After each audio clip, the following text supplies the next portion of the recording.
Donc, la dernière étape pour créer un programme sur Tomate, c'est d'attribuer des cartes aux participants. Donc, comme vous pouvez voir ici, je peux aller dans le menu cartes et c'est simplement pour vous montrer les cartes ressemblent à quoi.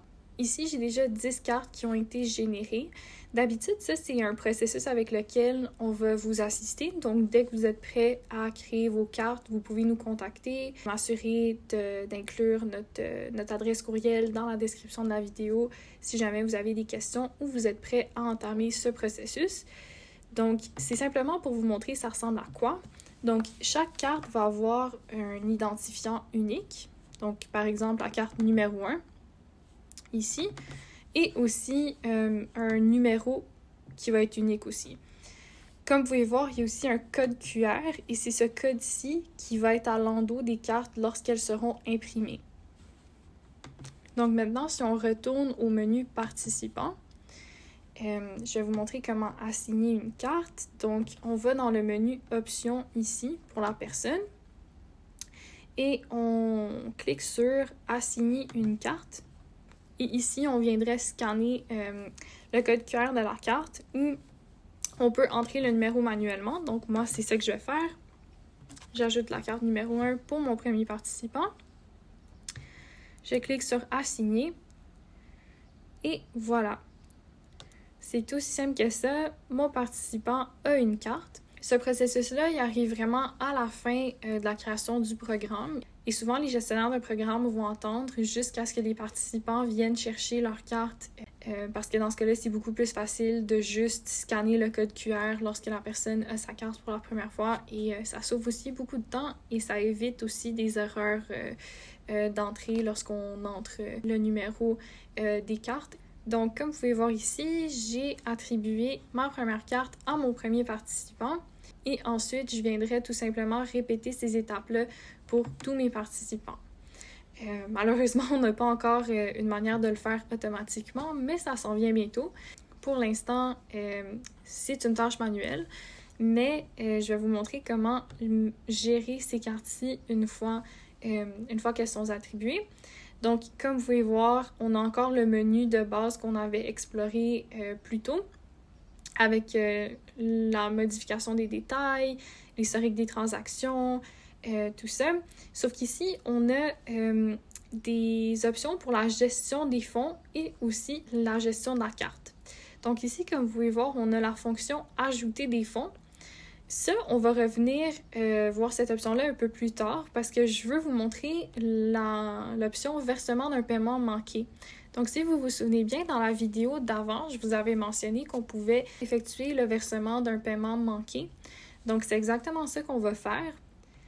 On va cliquer ici et on sélectionne la période d'abonnement été 2024.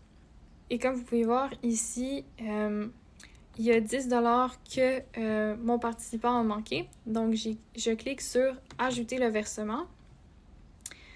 Et on a un 10 $ maintenant. Mais si vous vous souvenez bien, il y a 2 versements qui ont été manqués. Donc, dans ce cas-ci, je vais retourner au menu Options et je vais cliquer encore une fois sur « Versement d'un paiement manqué » pour faire le deuxième paiement, ou le deuxième versement plutôt. Il y a un autre 10 $ qui va être alloué.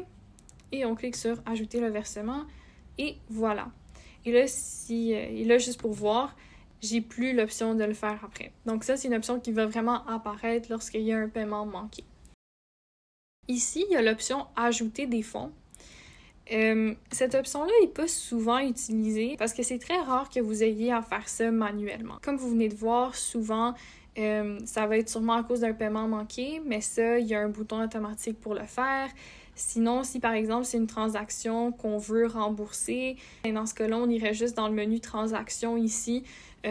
On trouverait la transaction et on cliquerait sur « Rembourser ». Donc, c'est très rare qu'on utilise cette option-là. Mais si jamais vous avez à l'utiliser, c'est un peu le même principe que la fonction d'avant. On vient sélectionner la période d'abonnement, le groupe de produits et le montant qu'on veut ajouter. Donc, admettons 5 $. Ou si par exemple on veut soustraire un montant, mais c'est possible de le faire en ajoutant tout simplement un moins et le montant d'après. Donc ça va faire en sorte que ce montant-là va être soustrait de la carte. Mais encore une fois, moi je vous conseillerais pas trop d'utiliser ça parce que il y a toutes sortes de fonctionnalités que vous pouvez utiliser à la place qui font un peu plus de sens. Mais c'est ça. Donc ça, c'est vraiment pour la gestion des fonds. Mais si jamais, admettons, vous voulez désactiver une carte pour diverses raisons, donc vous avez 3 options ici que vous pouvez utiliser. Donc soit l'option carte perdue. Si je viens cliquer là-dessus, vous allez voir le numéro de la carte perdue ici. Et en fait, ce qui va arriver, c'est que je vais pouvoir transférer les fonds restants sur cette carte-là à une nouvelle carte. Si j'ajoute ma nouvelle carte, par exemple la carte numéro 5, bien là, dans ce cas-là, tous les fonds qui restent sur ma carte numéro 1 vont être transférés et la carte numéro 1 va être désactivée. Ce qui est intéressant, c'est que si jamais la personne la retrouve, bien cette carte numéro 1, elle va pouvoir être réactivée par la suite. Donc ça, c'est vraiment en cas de perte ou d'endommagement. Sinon, on a l'option désassigner la carte. Donc ce qui arrive quand on désassigne une carte, c'est que elle va tout simplement plus être assignée à une personne et il n'y aura plus de fonds dessus. Si on désactive la carte, par contre, qui est l'autre option ici, bien dans ce cas-là, ce qui arrive, c'est que la carte est encore assignée à la personne, mais elle peut juste plus l'utiliser en magasin. Donc, c'est vraiment ça. J'espère que vous avez réussi à ajouter votre programme sans problème sur la plateforme.